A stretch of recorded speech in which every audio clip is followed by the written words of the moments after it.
Now we're going to transition away from the Greeks. Rainer Maria Rilke. Live the questions now, and perhaps even without knowing it, you will live along some distant day into your answers. I ran across this Letters to a Young Poet back in college. My friends all thought I for sure would go on to be a pastor or something like that, and this seemed to kind of encapsulate my interest in kind of constantly questioning and probing. The way I look at it in two ways. I look at it as cognition, but specifically I look at it as active learning. I look at it as asking open-ended questions and not providing answers. I look at it as hands-on learning, where students develop their own understandings. You can see this in a number of places. In my student teaching, role plays. I did 3 simulations. First one was lobbying day activity, where students were a lobbyist or an interest group, a senator or congressman, or a reporter, and they loved this. They loved coming up with their own interest idea. They loved lobbying on behalf. They especially loved when they were being interviewed by a reporter. So I decided to keep doing simulations. The next one I did was a mock trial on the judicial system. That was a whole unit kind of project. They were introduced to it very early on, the trial of Galileo Galilei, and they were all given roles and responsibilities. They were jurors, reporters, witnesses, or attorneys. And then it kind of broke down. There was 2 different attorneys for defense, 2 for prosecution. There were a total of 4 attorneys for each side, and they each had a different responsibility. But they really became engaged. I wish I could show some of the videos, but I know privacy issues I'm kind of concerned about. But it was just pretty amazing to see how excited they got into it. I also did a simulation on producers and consumers. The less I talk about that, the better. It's one of my learning.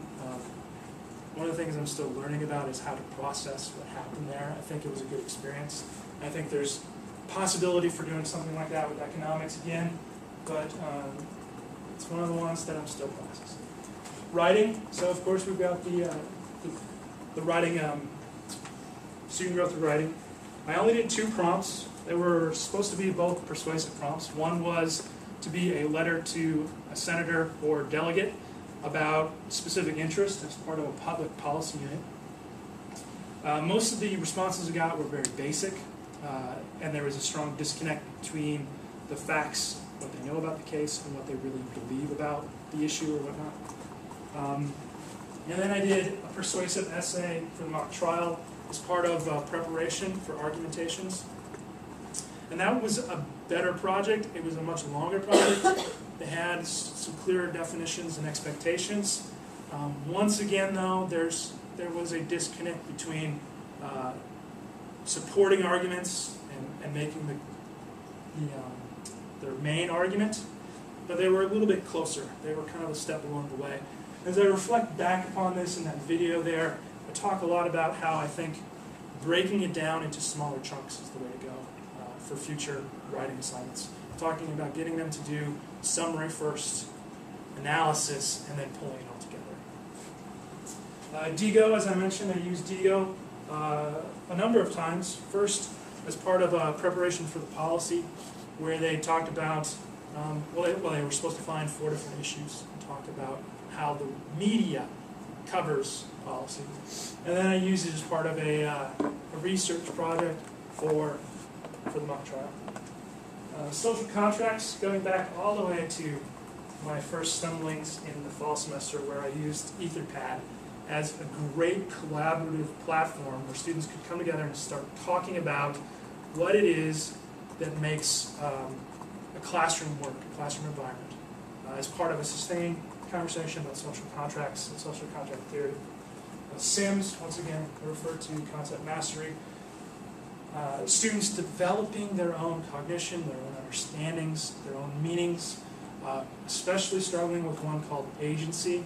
It's a term I threw out to them, and I still don't think they got it, but they're closer than they were before. And then digital citizenship.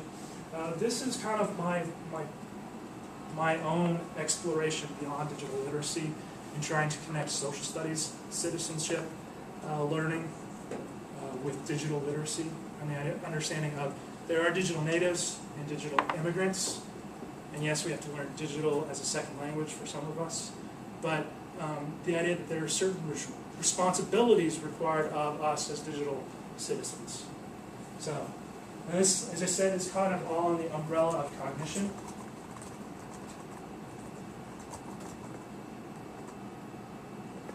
The last quote, going back to an Anglican priest and poet, John Donne. No man is an island entire of itself. Every man is a piece of the continent. I think this is very important. I use this on my resource link page, but I think it's important to keep in mind that we're not doing this alone. And you don't have to come up with everything by yourself. I think that's a lesson that I really need to take to heart, because I have all these ideas and I like to be creative and I'm entrepreneurial and all those kind of things. But I need to rely upon others. So I need to rely on books and resources and the basic Web 2.0 tools, but that I'm not doing this alone. That it's about collaboration, it's about the development of personal learning networks, using Twitter, the blog show Carnival, and it's about professional development. I submitted a proposal to the NCSS for next year, or this year's annual conference, and got accepted. So I'm very excited to actually present on Prezi, Digo, and Twitter in the classroom. And kind of becoming not just a passive recipient of information from professional groups or a passive reader of blogs, but an active engagement in Twitter, responding to my fellow educators out there, and they responding to me, and actually being more involved in the NCSS. So